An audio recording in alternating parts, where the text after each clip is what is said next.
This is everything you need to know on how to travel in London like a Londoner. London is known for its extensive transportation network, including those iconic red double-decker buses, the Underground, Overground, trams, and so much more. With so many options available, it's essential you choose the right one for you. So here's a breakdown of my London travel recommendations, and at the end, I'll reveal my tips and tricks and favorite places to check out.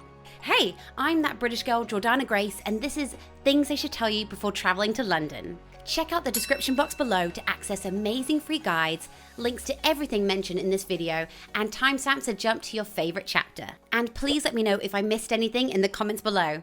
Let's go! London is one of my favorite cities in the world, but it can be terrifying to navigate the transport system. It's like everyone knows these unwritten rules, and then they're mad at you when you don't know them. It's beautiful, historical, cultural. I mean, it's where Gerard Butler saved the president and Daphne Reynolds found out her dad was Lord Dashwood. Here's an overview of all the modes of transportation in London. The Underground. The most well-known mode of transportation is the London Underground, also known as the Tube, a convenient and efficient way to travel around the city. With an extensive network of lines and stations, it can take you to most major attractions. You can purchase an Oyster Card or use a contactless payment card for easy access. And later on, I'll reveal all my best tips and tricks for when using the Tube. The Overground. The London Overground trains connect various parts of the city, including suburban areas, which is handy if you have accommodation that's not in the main touristy area. The Overground complements the Underground networks and offers a convenient way to reach places not served by the Tube. The Docklands Light Railway. The DLR is an automated light rail system that serves the Docklands areas of London. It provides connections to key locations like Canary Wharf, Greenwich, and Stratford. Buses. The London bus network covers the entire city, including areas not served by the Underground. Buses operate 24/7, and you can pay with an Oyster Card or contactless payment card. And yes, you can use the tourist buses, which will give you a whirlwind tour of the highlights of London City.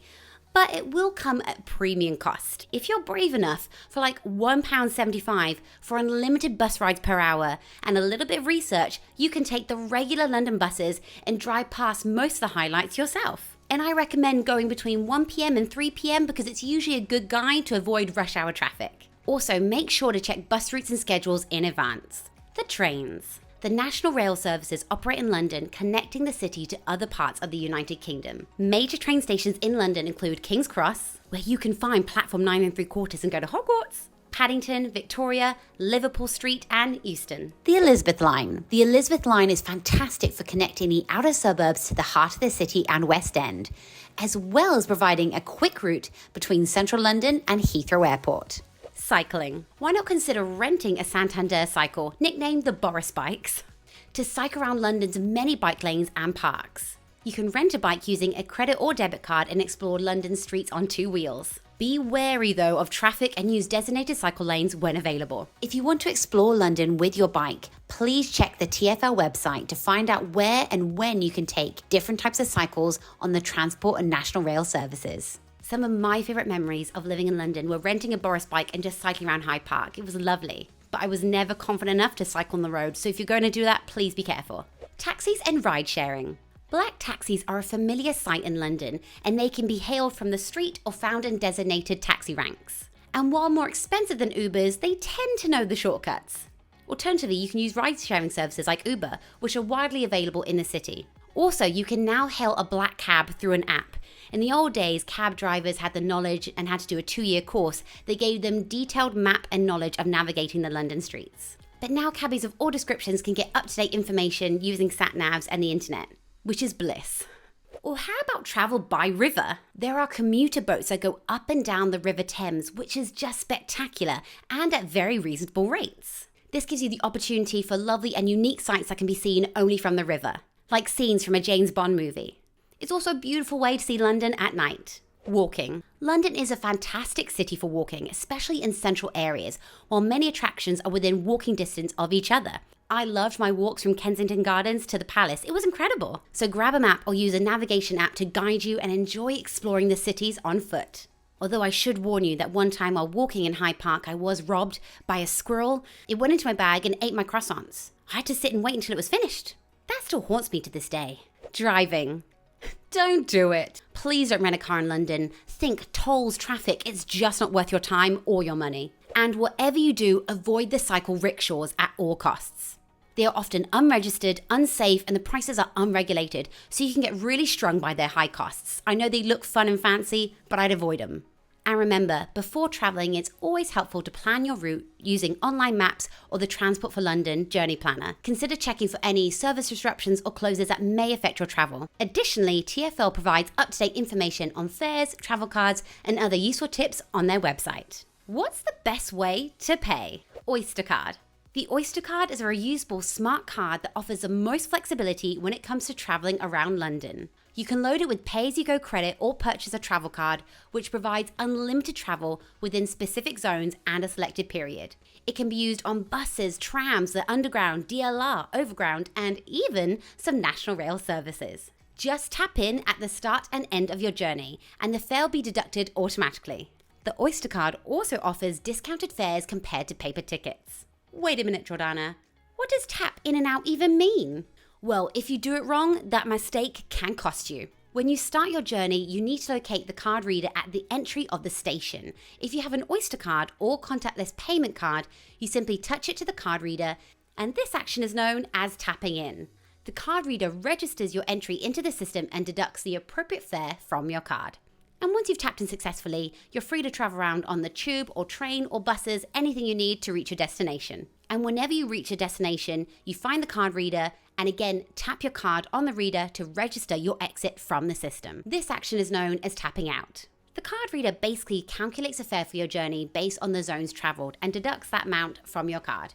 But it is so important to remember to tap out. Otherwise, you'll be charged the maximum fare for that entire route. And I know there are some stations where there aren't any barriers and it's easy to walk in and out, but please keep a lookout for those card readers and make sure you tap in and out. Contactless payments. If, like me, you prefer not to carry around another card that you can easily lose, you can just simply use your contactless card. The contactless payment system in London is widely accepted across most of the transport network. So just tap your card onto the reader at the start and end of your journey and the fare will be deducted, the same like an Oyster Card. Bonus tip. And again, like the Oyster Card, contactless payment offers daily and weekly capping, ensuring that you never pay more than the cost of a daily or weekly travel card. Mobile payment apps. There are several mobile payment apps that are available that make traveling around London even more convenient. Apps like Apple Pay, Google Pay, and Samsung Pay allow you to store your debit or credit card information securely on your smartphone. You just simply tap your phone onto the card reader. And what's awesome is that mobile payment apps work similarly to contactless cards and offer fare capping as well. So another great option. And in case you're wondering why I haven't mentioned a cash option, is because London transportation doesn't really take it. I don't know any London transportation systems that take cash unless it's one of those machines where you can buy a travel card. So please don't worry about getting cash out to pay for any transportation. And finally, the Visitor Oyster Card. If you're a tourist visiting London, the Visitor Oyster Card is a fantastic option. It offers the same benefits as a regular Oyster Card, but also provides exclusive discounts on popular attractions and restaurants and shops all across the city. And you can order it in advance and have it delivered to your home to make it a hassle-free option for when you arrive in London. The Tube, the universal unwritten rules. When it comes to London Underground, there are some unwritten rules you need to follow in order to survive. Always have your Oyster or contactless card or ticket ready at the ticket barrier. Is this common sense? Yes, but do some people still wait in line for ages and then when it's finally their turn, do the fumble in their coats, oh my gosh, where is my ticket? Creating a massive queue when even the little old lady behind you will yell at you. Then also yes. I always have my card ready to go. And I don't want to be yelled at by little old lady. The escalators. It's super simple. Stand to the right and move on the left. I know this is different to a lot of other cities, but this is a way that London works, and it is vitally important that you follow this rule, because nothing is more annoying than someone standing in the walking lane. I have places to be, or worse, leaving their luggage blocking your path. How to understand the tube map. This is what I was most scared of when moving to London. When I first got on the tube, I pointed to the map and asked someone, does this train go up or down? And they just laughed at me as the doors closed. Not a great moment for me.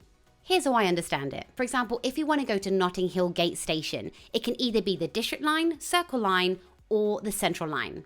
And the best way to find out which train you should get and which direction it is going is to look for the final destination. For example, the District Line, the end is Edgware Road. So when you're on the platform, there'll be a screen to show you the final destination of that train. For example, Edgware Road. And on the train, there'll be numerous signs advising which stop is next so you can easily keep track. The next station is Gloucester Road. And to help you find the platform, look for signs that say north, south, east, or westbound. Because then we can find out where we want to go, what the end of the line is, and follow the signs to get to that platform. And if you got it wrong, please don't worry. The platform you'll need will either be behind you or just get some stairs to get to the other side. And trains come so frequently, you won't have to wait too long. My advice is just to take a minute to check the sign and to save some stress. Stand away from the doors.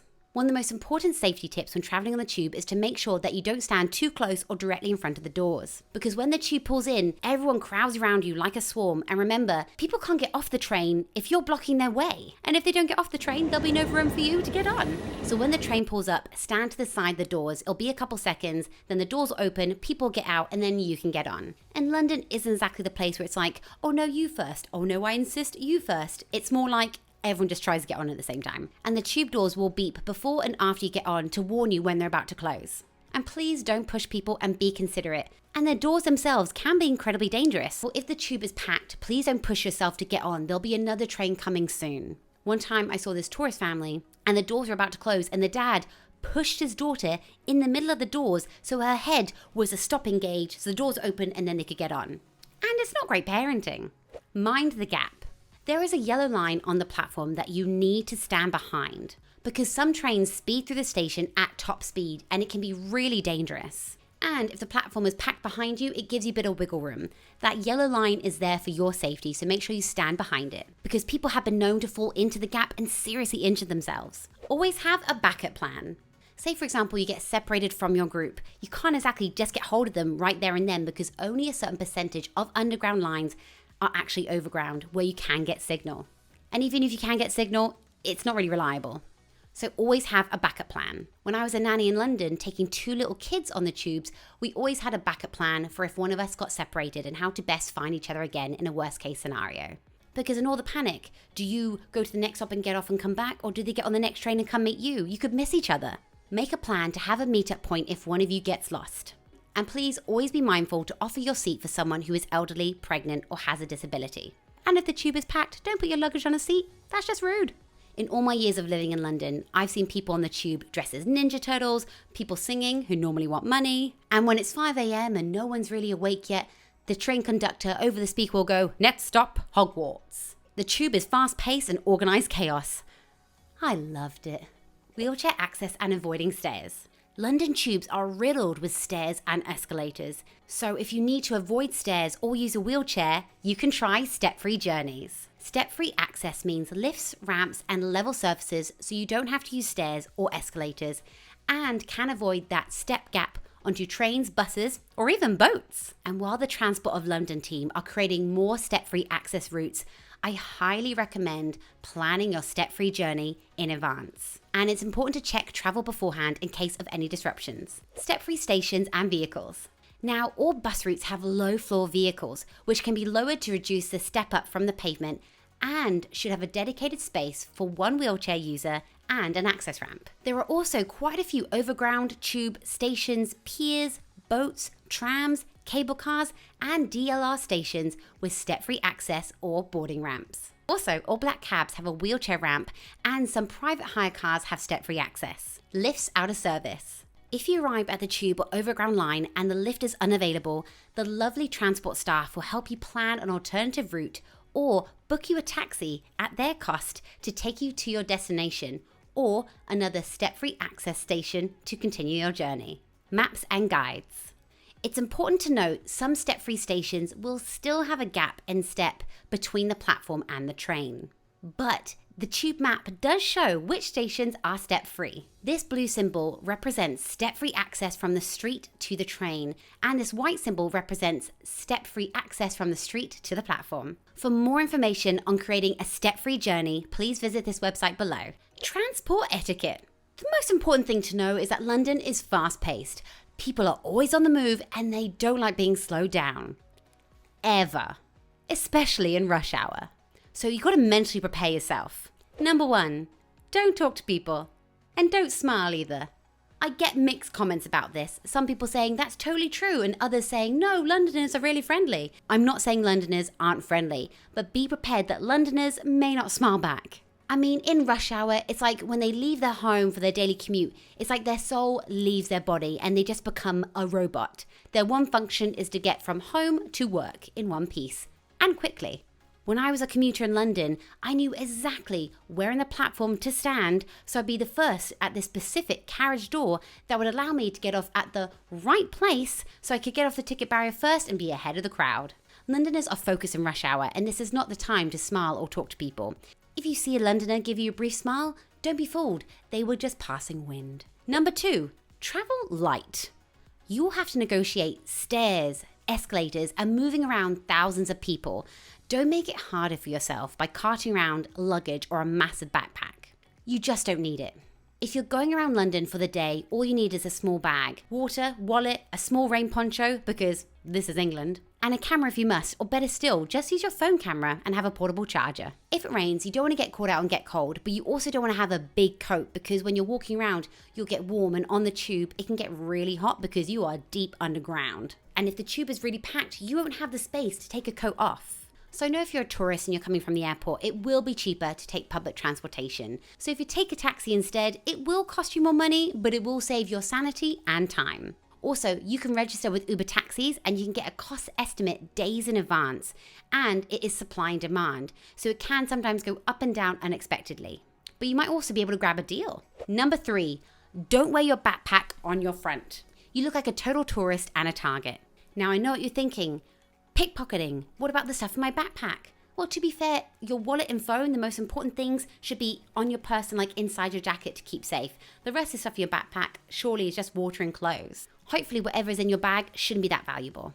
Also, it is extremely rude to wear your massive backpack on your back or on your front when on a packed tube because you take up so much more space. It is much better and kinder when on any transportation to keep your massive backpack between your feet, because then at least you can see it, keep an eye on it, and you're not taking up valuable moving space. Also, please don't put your luggage on a seat unless it's a really empty carriage. And remember, a massive bag will just be more of a hindrance to you, so try and travel light. Number 4, beware of cyclists. They are everywhere, and like bees, it stings if they hit you. Because it's a city, people use bikes, which is great for the environment, but in reality, they can just appear out of nowhere, and sometimes they go through red lights, which they shouldn't do. In certain spots, you can hire electric bikes and stand-up scooters off the street. Technically, it is illegal to ride these scooters both on the roads and on the pavement, which is a sidewalk, and should only be used in parks. But there is no time to wag your finger and point out their error as they go whizzing by. Also, sometimes these are just left right in the way and can be laid down, so be careful where you walk. Number 5, never trust the green man. You know when you're at a crossing and the green man turns up like, hey, it's safe to cross now. Yeah, I don't trust them.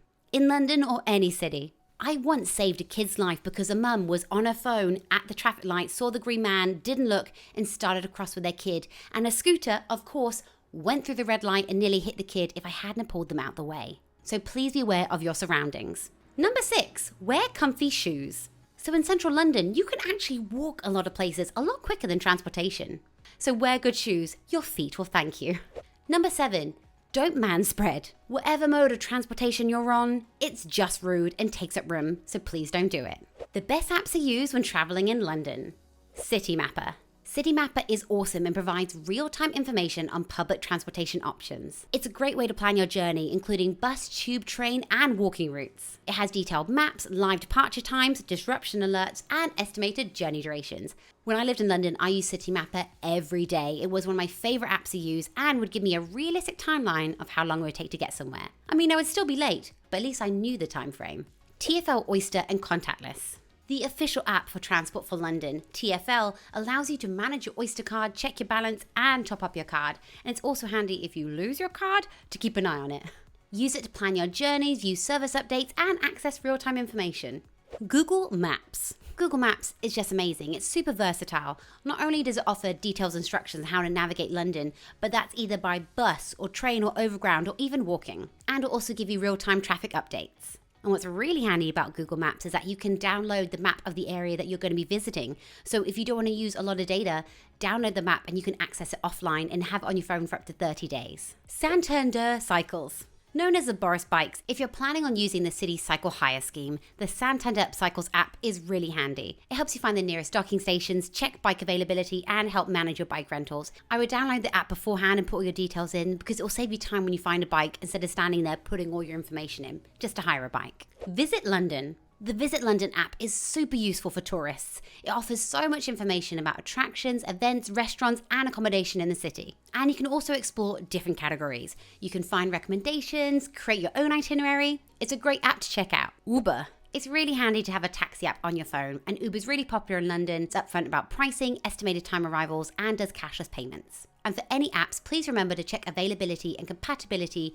with these on your mobile platform, whether iOS or Android. And of course, for most apps, you're going to need an internet connection to use them properly. So I would check what kind of data plan you'll need before arriving to London. So here's a list of my favorite things to do and the best places to go when in London. First of all, you've got to treat yourself and go to a proper British pub and treat yourself to a Sunday lunch. It's the best thing ever. And make sure you get a Yorkshire pudding. Go for high tea. I mean, why not? You're in London. It's expensive, yes, but it's such an experience. There's the iconic Liberty of London, which is an incredible fashion store. South Kensington is a beautiful area to walk around in London and get some great snaps for the gram.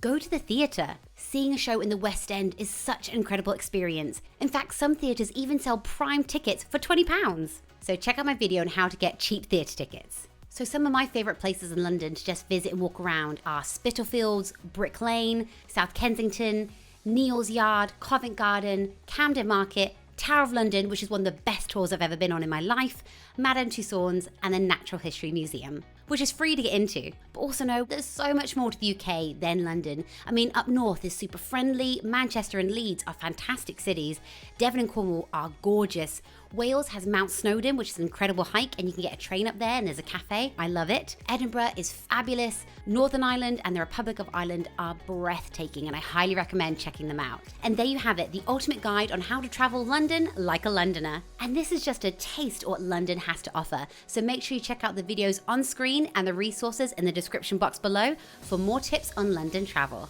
Thanks for watching. I'm that British girl, Jordana Grace, and until next time, happy travels.